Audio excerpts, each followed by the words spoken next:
Let's go. I'm Kaylin. I'm Olivia. And I'm Jackie. And welcome to the Fucked. Welcome to the Keep staring at the light. Okay. We'll do it again. I'm Kaylin. I'm Olivia. And I'm Jackie. And welcome to the Secret Superstar Society. It's a secret. Sorry, it's it was not. sexy. It's actually not. Okay, let's do it one more. We don't have to. We don't have to unpack the title right now. Okay, 1, 2, 3. I'm Kaylin. I'm Olivia. And I'm Jackie. And welcome to the Secret Superstar Society.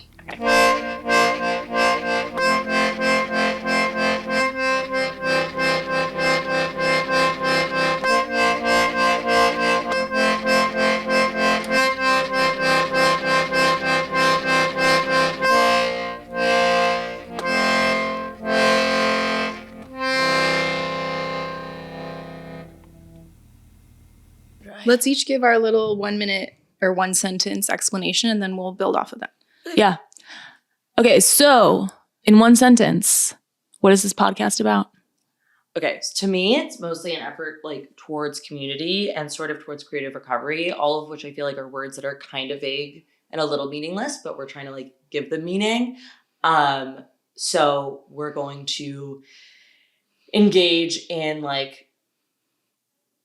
a lot of it is, I guess, an act of friendship and engaging in conversations about the things that we're thinking about and the things that we're feeling are impacting our inner lives and our inner creative lives. And also really an effort to sort of create real community, even in a digital way, because I feel like we're in a place that's moving farther, a societal place that's moving farther and farther away from creativity.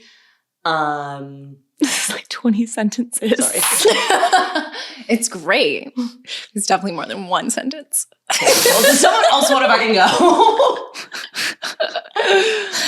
go? Okay, 1 sentence. This is hard. Oh, is it? Okay. This is a podcast that aims to create a creative community where we together build inner strength, consistent creative practice, accountability, love, joy, and I think just a little bit of hope and a bright spot, which is kind of what we need right now. That's my 1 sentence. Good sentence. Okay. Could have been a little longer. Could have been a little longer. Could have had more punctuation. I think this podcast is our attempt to sort of figure out why we've been struggling to get to our creative work that we really badly want to do. And then to connect with other people who are also struggling to do that and to build a community around that. Can I do my sentence again? Yeah, go for it. I think it's an effort towards friendship, community, creativity, connection. Yeah. In a variety of different mediums. The 6 C's. The 6 C's. I Did I say 6? I don't actually know. It just sounded like a lot of C's. Community, Connection. You said 2 more, I think. Coconut water. Coconut water. I also said friendship, which classically starts with a C. And friendship. Friendship. Creativity, connection, community, coconut water, friendship. To 6 C's. That's what we call them in the artistic community. I would say another important thing about this podcast is that it is interactive. Yes. And so I think we mean that in 2 different ways. One is that basically what we're going to do on this podcast every episode is an activity of some sort.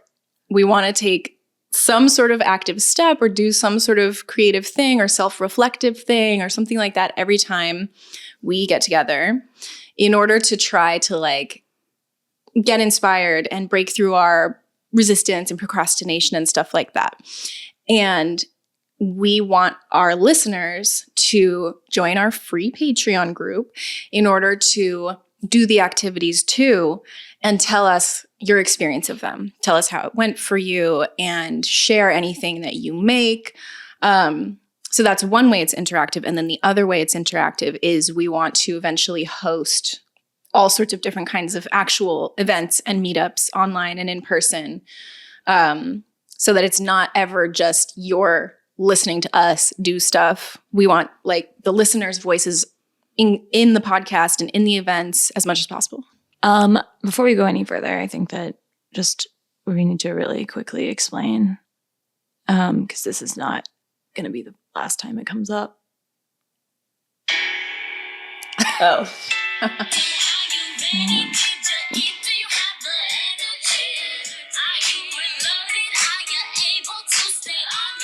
This is Vanessa Hudgens' hit, Sneakernight. And we can no longer say the word basically without saying what we're going to do is dance. So We are infected with Sneakernight. The Sneakernight Disorder. And the best part about it is that it's topical.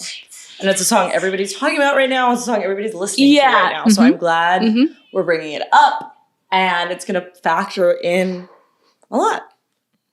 Yeah, it really pretty much sums everything up, I think, I like the part about of the our song ethos. that I just heard that I haven't really paid attention, where she's like, did you eat? Are you ready? Do you have the energy? Like, she's like, that is she's really checking in on her friends. that's how I feel when I'm like, we're going out tonight.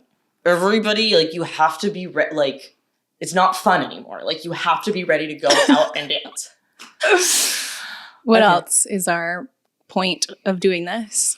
I don't know, we covered anything. I think we got it. Like, ultimately we started doing this, and we'll talk about this more later, but we started doing this because we wanted to access our creativity and the creativity we had as children. And then that like grew into us thinking about like, what are the core tenets of creativity and just like of life and joy. And I think a lot of that came down to connection. And so then we are trying to figure out a way to connect with people in like a funky way that is fun.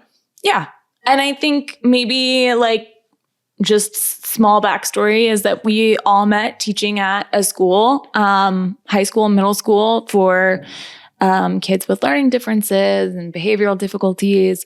And we infuse a lot of creativity into our job. And I think we all kind of bonded over the joy that we get out of being creative in an educational setting and helping other kids and being of service. And I think it kind of made us realize that it helped us too, just as much as we felt like maybe we could be helping the kids. Like, I think it really helped all of us figure out more, like learn more about ourselves. And I think that we're just trying to bring that to a wider audience and to just grow the community even bigger so that we have each other, because I think it's really important to have that. And I think we can take a break and we'll be right back. Okay.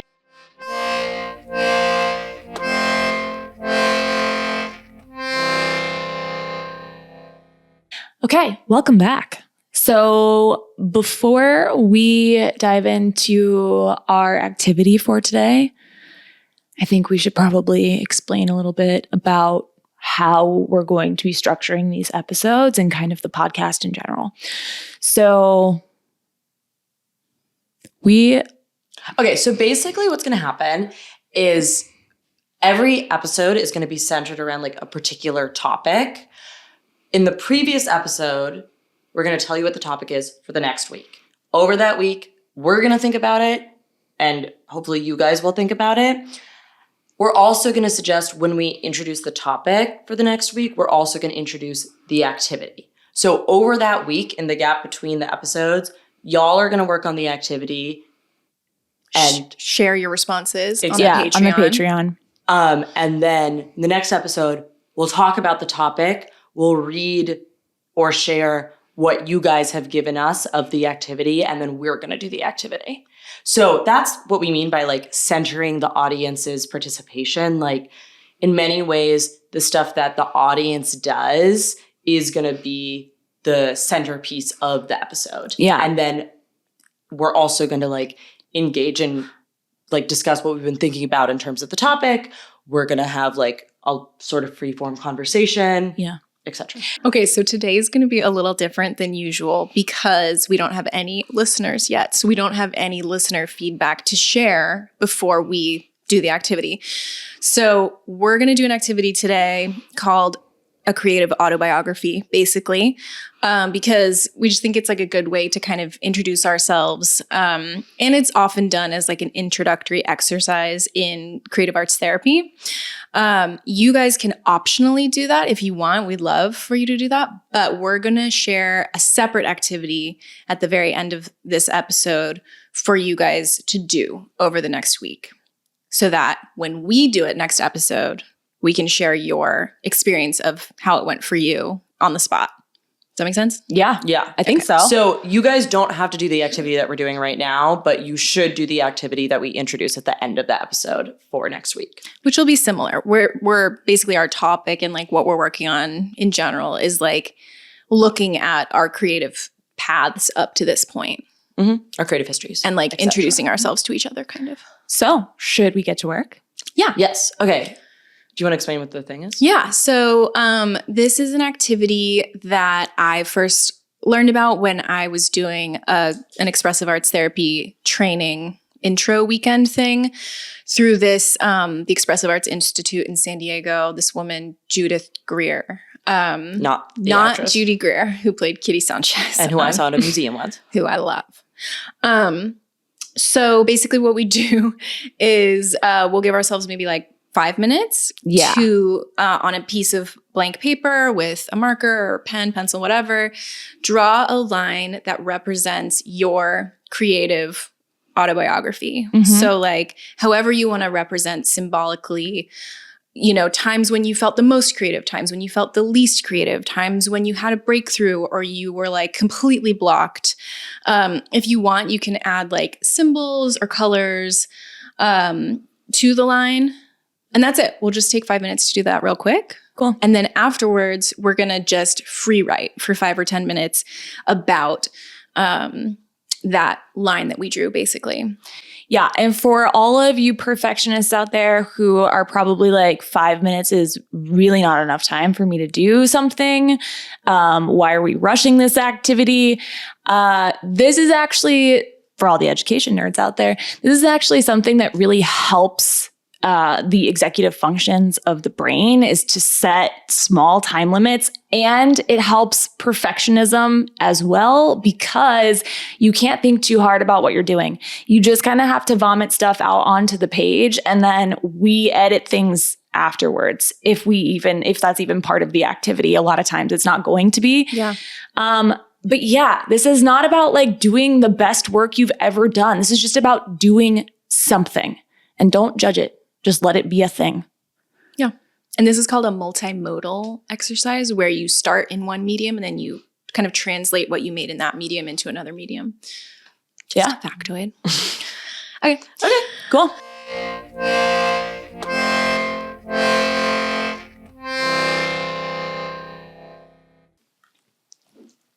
Okay. So Welcome back. welcome back. We did our lines, and then we kind of decided right after doing them that we don't really feel the need to do the free writing part. No. So we're just going to talk about how it went and share our lines with each other. Yeah. Okay. Who wants to go first? Sure. Go around the horn. Yeah. Okay. So this is mine. And we'll photograph and post them on our Instagram, which you should follow, Secret Superstar Society. Yeah. So mine starts off a little literal because I feel like that's how my brain worked when I was a kid. This is the starting point. A star is born. A Star is Born. Exactly. And then for the longest time when I was little, I really, really just felt like my main passion, like artistic passion, was music. But then like around middle school, I got introduced to cameras and just started messing around with cameras because my dad's like a a really talented photographer and has always had cameras around the house. And then I started realizing that I really loved making movies and like home movies and acting in movies and just making weird shit, if I'm being honest. And then this is my blue period. We're steadily climbing and we take a really, really big fall into this pit of despair. Is that high school or No. like adulthood? This is post-college for me. And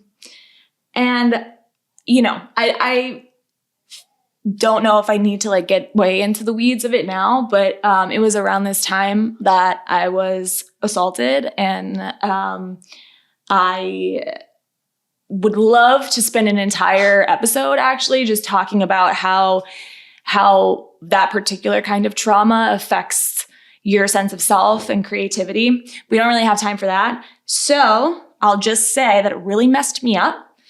And I was in this pit for a long time, and then kind of slowly, steadily started climbing out of it, started building more like of a sense of self again and a creative practice. And I always have kind of identified my like spiritual connection to creativity with the color green. I don't know why. It's just like what it looks like in my brain. It's just like very blinding, like gem-toned green, dark, deep green. That's, I think, how my brain feels when I'm in a flow state creatively. And so, yeah, I think my journey just gets a lot more abstract because as I've gotten older, I need to know less about the world for sure. You know, I don't really need concrete answers to things. And I'm learning to embrace all aspects of my creativity and not just the ones that I kind of told myself I was meant for. And that's it. Did you, in the descent into the pit of despair? Yeah. It looks watery. It is. It's a waterfall. Oh, interesting. Do you know why you made it a waterfall or just intuitively? It intuitively came up that way for me. I mean, it felt really violent in that way. Like the harsh rush of a waterfall. Drop. Yeah. Yeah. Like Yeah. a really, really deep drop off Yeah. from riding pretty high in my life. Yeah. You know, I was just like coming into my own independence and stuff. And so this really hit me super hard. And also just on another literal brain level, I cried so much. Yeah. So these are also my tears. It's so funny because I think of like bodies of water as like so sort of loose and in a way representative of creativity. But then it's interesting to think about like, yeah, the harshness of a waterfall. Yeah. Because it's also like when something is described as watery, it's like less intense. But then like waterfalls are like So intense. one of the more intense things that's going on. Yeah. And I also have always, I don't know, maybe it's like the New Orleans in me, and especially, yeah, I mean, I think it's the New Orleans hurricane person in me, but I've always been like really afraid of drowning. Like that's one of my, I think like if I had to think of one of the worst ways to die, like that would be it for me. And I've had a lot of nightmares about it. So for me, water feels good because it's like not like a good metaphor, just because it's something that's so vital to being alive. And then at the same time, like it's So dangerous. It's dangerous. Yeah. Yeah. Ask Virginia Woolf. So true. It's interesting how it looks like out of that like watery pit of despair, there's like something green and alive growing. Yeah. Whoa. Yeah, which I did literacy. I did not actually do on purpose. But it is like, Yeah. it is like my favorite color because it's the color of everything that's alive. Like it just does something to my brain. Like do not put me in a moss-covered forest because I will lose my damn mind. Freak out. Actually will. Like it just like is an instant endorphin release for me to see that color green. And then if I touch it, get out of here. It's over. Moss, like, slays.com. Yeah. Tactilely, Moss is awesome. It really is. It's out of frame right now, but we actually have like several different kinds of moss. Of fake moss. But there's no way we were not going to have moss. Yeah. On No, this Moss set. is like, we should be like, Yeah.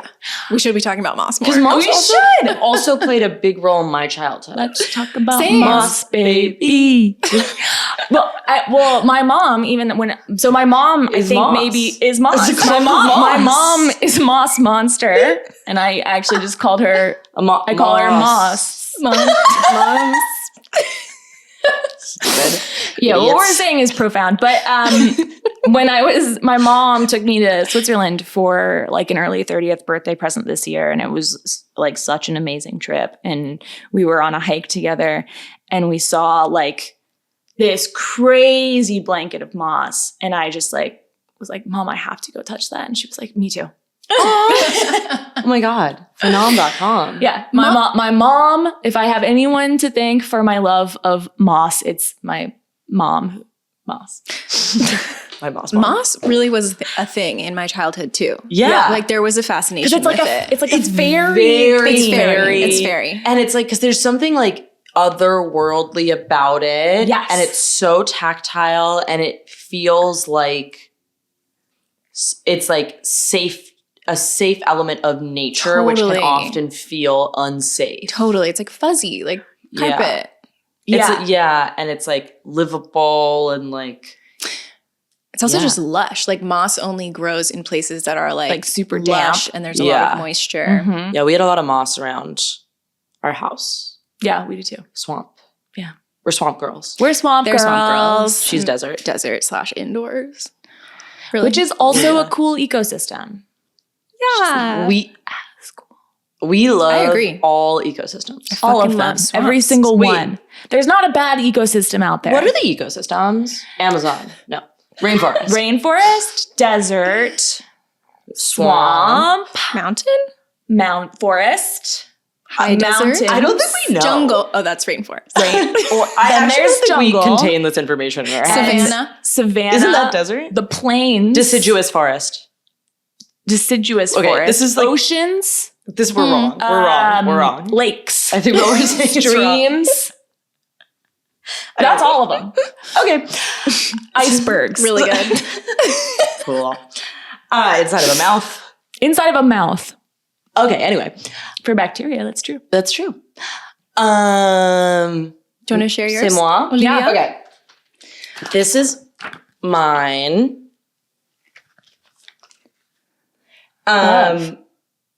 It's a lot less like, okay, so basically this line represents my like childhood, and I feel like there's like, I don't know, I tried to kind of like do stuff with texture. Texture is like Mhm. very, very, very meaningful to me in terms of art and in terms of everything. So I feel like when I was a child, so a lot of I feel like I did a lot of like ballet and like dance stuff and like different instruments and whatever. And I like, they didn't feel at all creative to me because I feel like they were so like controlled, but I feel like a lot of my creativity was happening, like did a lot of drawing. I did a lot of sitting alone in my room and like listening to audiobooks and drawing. Mm-hmm. And I feel like this is like, that's sort of that whole era. And the green in it is kind of like my sister. My sister is sorry, I hit the table. My sister is a fabulous artist. And also like it has a very, very like an awesome, interesting mind. And we spent a lot of time in our childhood, like just making imaginary worlds. And so like, I just feel like this green is kind of like my sister in creativity. And then I feel like this like blue is just like this, I feel like a little bit of sadness. Like I think of my childhood was not like inherently sad. I think I was just a sort of a sad child.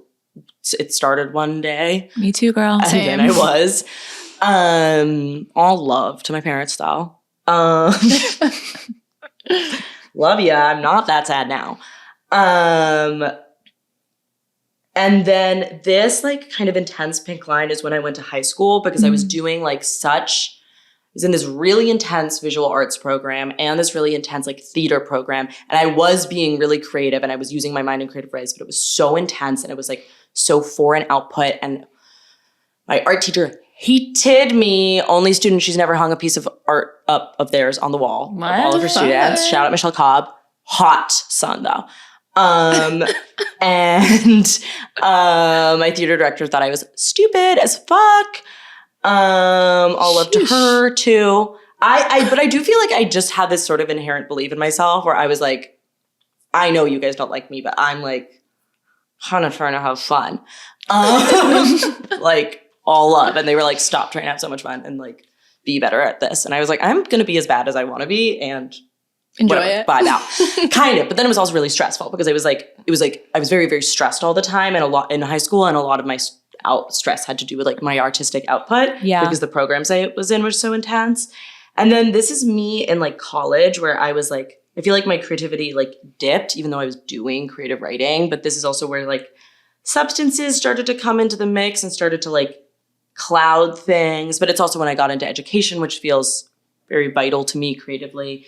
And so it was like kind of a mixture, but I was just so clouded by like addiction, basically, different kinds of addiction or like the introduction to my addictive behaviors, which I'm sure we'll get into on the pod. And then this is like post-college where I was being really creative. I was like when I was in grad school and I was like doing these crazy creative lesson plans, but I was extremely like sick and ill and everything gets like mashed up and like kind of the one thing I had to hold on to were these lesson plans that I was making and like the work I was doing in the classroom, but it was also like kind of killing me and like making me feel insane. And I was like very clouded by addictive behavior.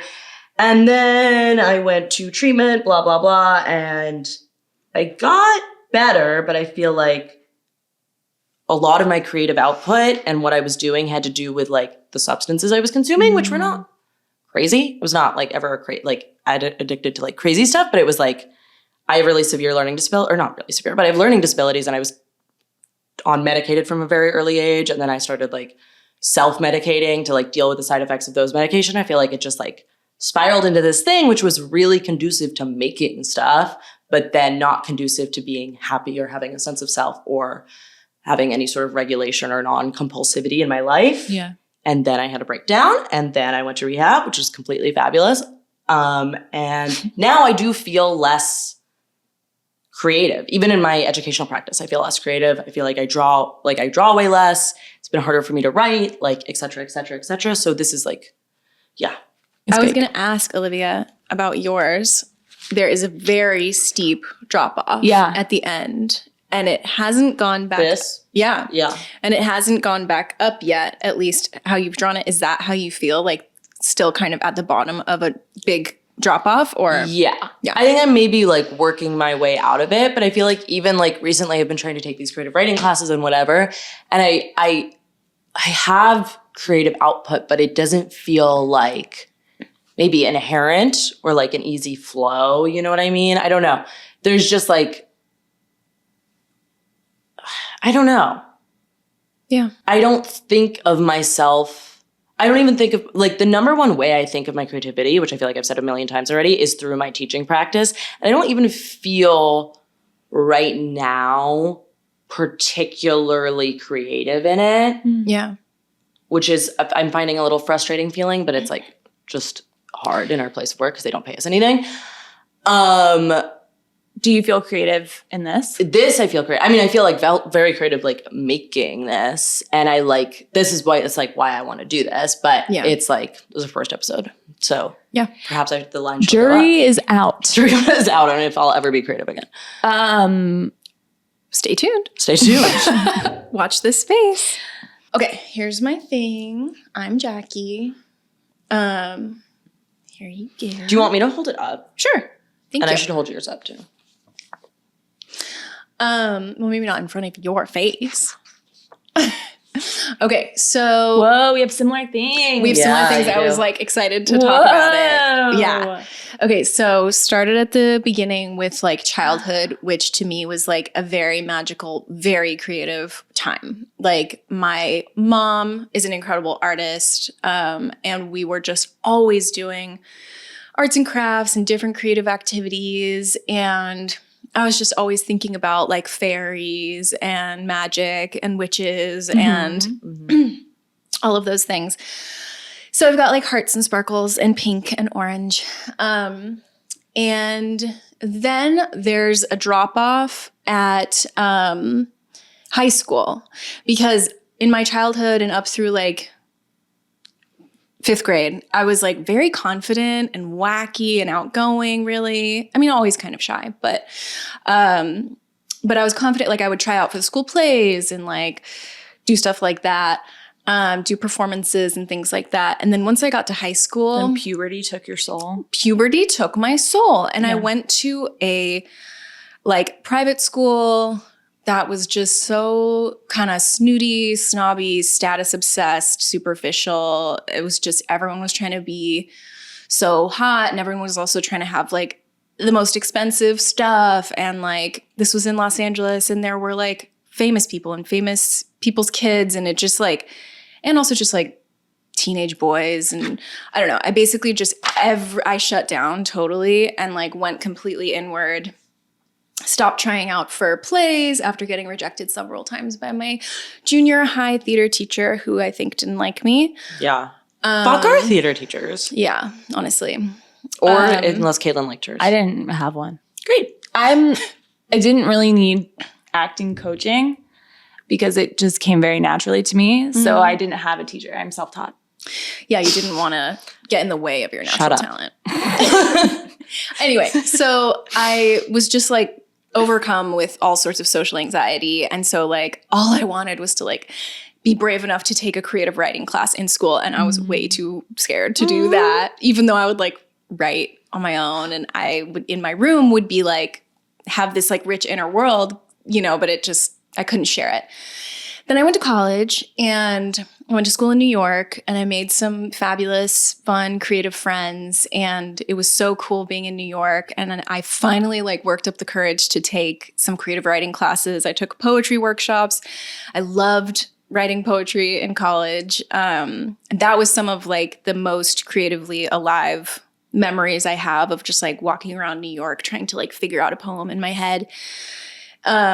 And I also got to take printmaking classes, etching, painting. I got to do like a study abroad summer thing where I did studio art. So I feel like I was like starting to come back to life creatively in college and like facing some of my fears, but still totally blocked when it came to like performing or music or anything like that I really wanted to do. Then, well, I kind of missed some steps, but whatever. Ultimately, there's this like huge drop off into a pit of despair, similar to Kaylin's pit of despair. I know that bit. It looks similar. Like we Really both does. did watery blue, dark black. Yeah. And it was just, this was, the worst of it was when I like started my process of becoming a therapist. So I left my kind of more creative job working at a record label and went to grad school and started working in the therapy world. And I just like got so completely taken away from my creative pursuits because I was so exhausted, so burnt out. I was either working or in school constantly. I was like really conflicted about this career path that I was pursuing. And then it was COVID and isolation and being in a long distance relationship. And it was just like a very dark time for me. And then there's this sort of like line going way back up, coming out of that period, sort of little by little, step by step, which I would say like sort of began with me finally getting licensed and being done with just that whole thing that took over my life so much. And so I started to finally be like, okay, I can like breathe a little. I'm going to try to like heal my nervous system after all of that stress and like working at a crisis hotline and stuff like that. And then I took the Artist's Way. I did an Artist's Way group that was led by 2 therapists. And that was a huge kind of healing breakthrough moment for me where I just started prioritizing creativity again. And around this time, I decided to try to make my work as a therapist or a coach or whatever as creative as possible. And then can't remember what the other stars represented, but at the very end, it's culminating in this big star, which is Secret Superstar Society. Woo! Because truly, like, the past few months of working on this podcast has felt like such a culmination for me of like a victory of just getting my creativity back. Yeah. You know? Yeah. And I'm still so at the beginning of everything. Like, I still am just barely getting back to playing guitar or singing or writing music or making art. Like, there's so much more. But you've been revived. Yes. You're breathing. I feel like I'm back to life a bit, or a lot, actually. And I just feel really hopeful and positive. And I'm just really happy that we've created this thing that is going to require me on a weekly basis to be committed to my creative recovery and my creative practices. Like, now I like have to walk the walk because we've created this thing for ourselves where we have to do that. Right. Because we want to. Well, and I think like the piece about like feeling hope is so big. It's like such a big part of this. And I don't know. I just feel like I relate to that so much of not just feeling like you really don't know how to get back on track. And even like the double-edged sword of feeling kind of like doing service jobs is your calling because you want to feel fulfilled with your job and you want to feel like you're helping people. Such a double-edged sword, especially if you were never taught how to set boundaries for yourself and like protect your mental state. Yeah. Because you can just like absolutely obliterate yourself. Yeah, I was obliterated. And like, it's funny because looking back on that time of like deep stress and isolation and deprivation, what would have helped is if I had like done creative stuff. Yeah. Like, it would have helped me so much if I just little by little here and there, just tried to do little things. But I was in this headspace of like all or nothing. Yeah. And I also had resentment about everything that was happening. So I think in that resentment just wanted to be like, well, fuck, like I give up. That's not my life, you know? Yeah. Yeah. I think that's like such a relatable thing of feeling like you have just missed the mark. Like it's too late. Yeah. Yeah. Like if it didn't happen in like the first 20 years of your life, it's not going to happen. Yes. And I think that not to get into like our society wants us to, but I'm sorry, I'm that kind of person. So I will probably a lot on this podcast. But I think that we're not really, I mean, this whole structure around us is built to make us feel like that's true. If it doesn't happen for you in the first 20 years, it's not going to happen for you. Please give up, join the workforce, get a 9-to-5. Like you're wasting everyone's time. You're not a productive member of society if you're trying to figure out how to like be an artist. Yeah. And also it's like, it happens for you, which is like, what does that mean? Like you can make like, you know, like it's like people are like, okay, well, the way that I'm an artist is if I make money off my art. Yeah. And it's like, I don't know. I'm just so, the more we talk about this and the more I think about like what other people's creative lines could look like, the more I'm like, what is creativity? Like what all is under that umbrella and like what can look like that? It'd be really interesting to get like people in who are like, I don't know, experts on like the creative brain or whatever. It would be Because really, it's like, you should. And I want If you are one of those experts, reach out. And there are books that I want to read too. Like there's that book Flow that's about that. Well, I kind of want to like go back to your line on this point because like your line doesn't have to look any type of way, but I think it's just interesting that like we're both kind of feeling like we're on the up and you're still feeling like you're down here. Yeah. And I'm wondering like, you know, what we're saying is like, what even is this? Like, what does it mean? And like, I feel like the only reason that I can say I'm on the up is because I have like detached myself from the identity of being a writer. Yeah. And like when I was younger, I mean, I think I always wanted to be in front of the camera, but then that kind of similar thing to you. Like I really wanted that. And then all of a sudden it was like, nope, not me. I need to be the person that's behind it. I need to be the invisible hand. And I thought writing and directing was like a good way to be that. And I have really latched myself onto this idea that I am first and foremost, the biggest part of my identity is that I am a writer. And going back to like what you were saying is like during that period where it was like, it would have helped me to do art. I fucking tried. Like I tried to write stuff. I tried to write about my trauma. It was like, it was almost like too much pressure. It was just like, I needed to almost like kill it. I needed to kill that part of my identity so that I can like understand who I am without that, because it was almost like I had put myself into a box that I didn't want to be in. That was part of my huge problem. Like when I think about my life, I'm like some of the most creative I ever was after I had suffered this, like a series of like really bad traumas at the beginning of my 20s. I was in addiction. I was massively unhappy, and I was just working full time, in grad school full time, and I had such creative output, and I was being so creative about my lesson plans. Like I love the plans that I made then, like, but it was like, I think part of the killer thing is when you frame your sense of self around it. Yes. And part of what was killing me, and like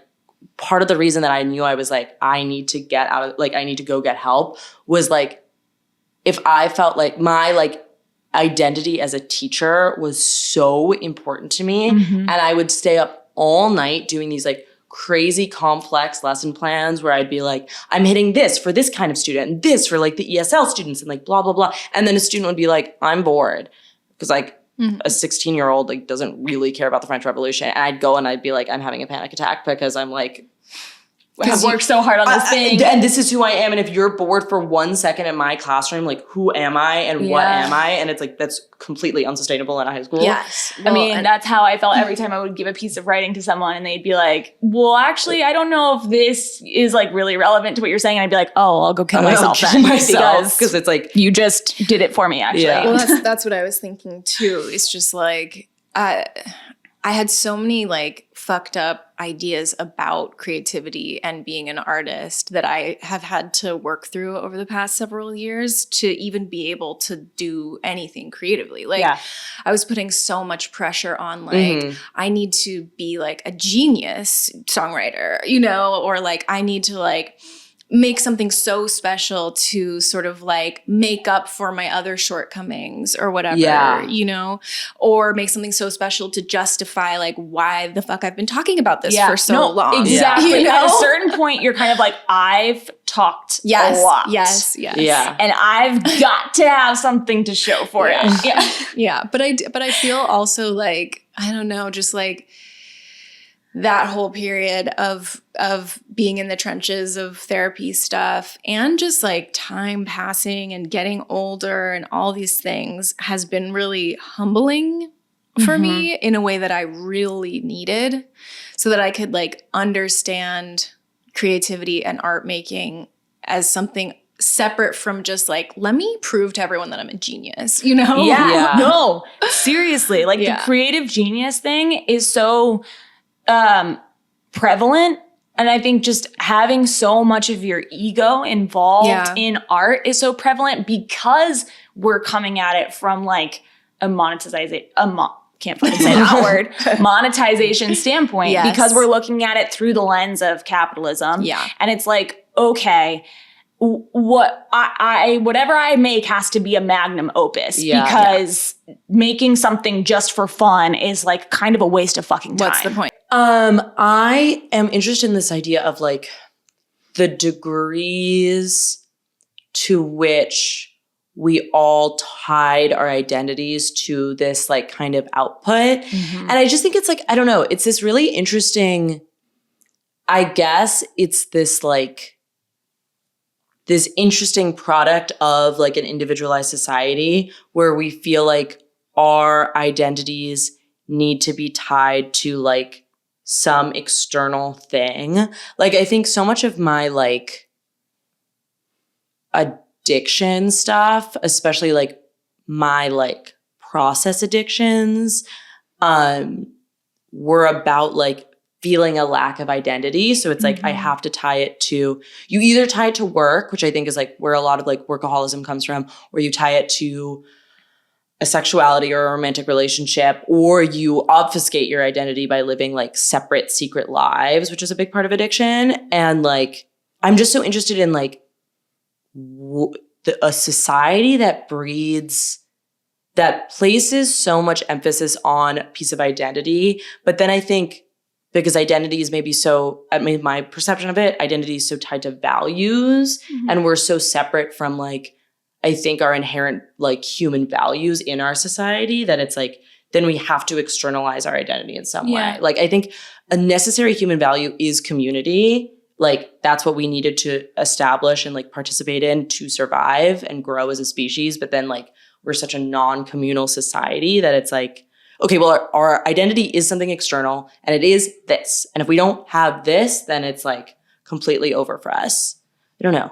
It's interesting to think about. Not to get over sociological, but I did have an amazing anthropology teacher in high school, shout out Mr. Pape, who said that we are a collection of facades, and that is why capitalism is so dangerous for our species, because it gives us what we want, which is like what you're saying, like an external thing to tie our identities to, like buy the new Nikes or else you're a fucking loser, you know, like, or you're going to be the person who wears this brand, or you're going to be the person who like wears no brands. And that's like a thing. And we've like created all of these different levels of culture and counterculture around this kind of stuff. And I don't like to think about that too hard because it makes me upset. Because I see it in myself. Like, I'll see, like, from a very early age, I'm like inhaling anything that I can get my hands on that stars Lucille Ball. And then I start like seeing myself doing some affectations. And then I get a Canadian family friend. And then all of a sudden I start having a Canadian accent. And like, we're all kind of just like sexy copying accent. and pasting things about other things that we like. Which is also in some ways beautiful. It is, because it's a collage. Well, I was going to say, I feel like that there can be like a really positive element to this, and that like art and figuring out what you like in art, what you like to consume, what your taste is, what you like to make in art can be really helpful, especially for people who like are people pleasers or who have like received messages that they shouldn't trust their intuition, or that what they want or what they like is wrong, you know? I think that's a way in which exploring identity through art can be like so healing. Even though identity is something that should kind of always be evolving and changing, I think it's like healing for some people to figure out like, no, actually just I like the color red, you know? Yeah. Well, I think that also ties, not to skip ahead, but it does this like conversation of then like what art like does tie into our activity for next week, which is like what, I mean, it's just interesting to think about like what influenced our artistic identities and like et cetera, et cetera. Because I do also think that like we're an amalgamation of like, I don't think there's really love. I don't think there's any getting around that. And it's not just like what's in pop culture. It's like you're an amalgamation of the people who raised you. You're an Yeah, amalgamation of course, of your environment. Well, yeah. I feel like so many of the things that I loved when I was a kid, I was like, my mom and my sister love. Yeah, And I'm like, totally. I needed them to love me Exactly. more than anything else. So it's like, yeah, I'll love whatever Mm-hmm. you love. And I feel like so much of it, that also then obfuscates the identity, because it's like, if you're devoted to like another or like others, like interests or whatever, it like obscures your ability to develop your own like interest. That's why I love Dolly Parton so much, because she was like the first thing I ever like Was your thing. I learned about her. Well, I think Shout out. it could be good to then talk about the next activity. Yeah. If that feels organic. I think like last thing that I think we're just kind of pick up this thread probably every single episode is I am reminded of something that my brother-in-law, who is an extremely talented jazz musician, guitarist. I mean, he plays actually a lot of stuff. Ben, let me know if I'm missing any instruments. Actually, I can't remember the instruments he plays, but he's really good at guitar. He plays for a Grammy-winning Zydeco band. I'm really talking you up here, Ben. But something he said to me once, kind of going back to the humility thing, is like, I can't put out my own solo record. I've been working on it for 10 years, but I'll never be as good as Paul McCartney. And I just can't put it out. And I like it. That's a hilarious statement, but it also hit me on such a personal level, because when we find art that moves us, especially when we're young, and it's like because we're experiencing things for the first time and the feelings feel so intense. And when you find that, musical artist or that movie or that TV show that just like hits all of the places of your heart, I think that's one of the things that made me want to be an artist so badly, is because I wanted to make something that evoked that kind of emotion. And so like, you should never not release your album because it doesn't sound like Paul McCartney. Like, release the goddamn album, Ben. But I get that of like feeling so emotionally connected to a piece of art that you kind of build your artistic identity around being able to affect somebody else in that way. Yeah, that's interesting. That's so interesting. Yeah. And just, I don't know why that made me think of like that it feels really important when you find something that you're like, this is my shit. Yes. Like literally the thing that I'm thinking of is so silly, but it's the movie Clue, which is such a silly movie about a board game that is my favorite movie of all time for some reason. And I don't know why, but I'm just like, there's something really important in this for me. Like the silliness, the retro, I don't know. But it's like grounding to find that stuff. So and just be like, this is my values are in this in some way. And this helps me make 100%. Sense of the world and find my people or something. Yeah. That's so fun to think about. Because I'm thinking about mine. And mine is all like, just like goofy ladies. You know, it's a fun activity we could do one time, which is to like make a list of like all of your favorite movies or something like that. And then you go, what do these movies have in common? And then you go, what does that say about my values? Because those are your values, basically. And then you go, how am I actually like, how can I own those values and say that like, that is part of me and I'm like living that. We're going to need to be talking about values a whole lot. Okay. Yeah, I agree. I also think that idea goes back to this idea of like our inherent need for community sociologically, like, we need to connect with each other, but something has broken down in the way where it's like, well, if I can't connect to a person the way that they can connect to me, then I can't connect at all. Right. Like, that's so like funny. Real quick, credit where it's due. That exercise I was just talking about, I got from Jill Badonsky of the Kaizen Muse Creativity Coaching Program. I just should say that because love her. That's her thing. Okay, so going off of that, should we talk about the activity for next week? Yeah, for sure. Yeah. Okay, so so what's the topic? The topic for next week is... We're still on creative journeys. Is on creative journeys. Creative Autobiography. Part two. And the activity that we're going to ask you guys to do, and then we will share ours out live, is to pick 5 songs that you feel are like deeply connected to your creative journey. Yeah. And I think we'll leave it kind of loose. I would even say like 3 to 8 songs, you know, whatever you feel. And you can interpret it differently. It can be like, this song represents how I felt about creativity in my childhood. This song represents like when I was really blocked. This song represents my breakthrough. This song represents now or the future. Or it could be like, this is a song I loved when I was in middle school. This is a song I loved when I was making stuff in high school. I'm going to go ahead and say something that you guys aren't going to like. There's going to be... I already know. There's going to be some Taylor Swift on my playlist. It's okay. You are preemptively forgiven. And I don't support her friends, but I do financially support her by listening to her music. We love and accept you. Thank you. Yeah, just as you are. Thank you. We don't have to love and accept Taylor, but we accept you and love you and celebrate you. Thank you.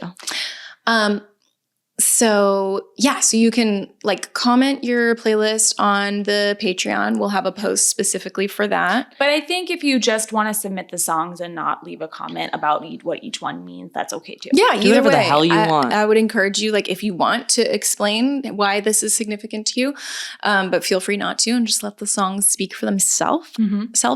And then we were talking about maybe we'll create like a community playlist out of all of the songs. That'd be fun. That we'll put up on Spotify for people to follow. Yeah. Yeah. And I think we can, when we share ours next week, we'll share like little tiny clips of our songs, I think. If we can. Yeah. And also feel free always to like let us know if there's something you don't like about this exercise or if there's something you would have done differently. We want to hear that too. We welcome all feedback. My mom will not be able to do this. Why? Because she does not have the capability to put together a playlist. She can write it down. She can also just like... you don't have to she can like text it to you. Okay. And you don't have to like it for her. You don't have to build a playlist on you can just write Spotify a list of songs. Great point. Yeah. I'm just constantly, my mom and I, like, I'm always like, check out the song on Spotify. And my mom's like, I can't conceive of what that could mean. Should we talk about how to share stuff with us? Yes. Yeah. Okay. Yeah. Okay. So to participate in this podcast, go to our Secret Superstar Society Patreon and sign up for our free tier. It's totally free, but you just have to sign up and then you can participate in all of our activities. And so we will make a discussion post specifically for these playlist autobiographies. Please share anything you want there, comments, criticisms, your playlist, anything else. However, that comment area we're going to keep as like a private community discussion area. So we're not going to directly share that stuff on the podcast unless we ask you directly for permission. So if you want and are excited for your stuff to be shared on the podcast, for us to read an email from you, read a text from you, play a voice note from you, there are 2 ways to do that. One is to call our phone number. We have a Superstar hotline. You call, you leave a voicemail for us, and we'll play the voicemail. Do we know the number of that? Well, we're keeping the number behind, not even a paywall because it's free. Just on the Patreon. But it's on the Patreon. So you have to sign up for the Patreon to get the number. And you have to sign up for the Patreon to get the email address where you can also email us stuff. So, and it is free. You just have to sign up. Yeah. There is a tier that you can donate $3 to us. Something like that. And you won't get anything for it. No. But my dad did it. So you could be like my dad. So it's your move, my dad. Yeah. So just to make sure that's clear, once you sign up for the Patreon, there's a welcome post pinned to the top. That is the first thing that you'll see that explains all of this and has the email address where you can email us anything you want to be shared on the podcast, and has the phone number where you can leave a voicemail, or you can also send a text to it if you want. Mm-hmm. Mm-hmm. And so then next episode, I don't know the exact order of events, but we're going to share our playlists, our playlist autobiographies. And we'll share. And any feedback that we've gotten from you guys. Your playlists, your thoughts, whatever. Yeah. So thank you so much for listening. Yeah. We love you. We love you. We hope that this feels like an exciting thing for you. And we also hope that you will communicate with us and join the community and help us grow this thing. Yeah. Because again, don't know what we're doing. We want to see your playlists and we want to hear your thoughts on what we said. And if you have any idea, I mean, from the jump, if you have any ideas for activities that we can do on the episode, like the activities we did today, send them in because we're going to make like a big list of activities that we're going to be like choosing from over episodes. I think we cannot overemphasize like the level that we want this to be a communal activity. Like we're never going to shut the fuck up about community. No, we probably won't. And if you are an investor out there, if you're rich, yes, if you have money to spend, we would love to take it off your hands.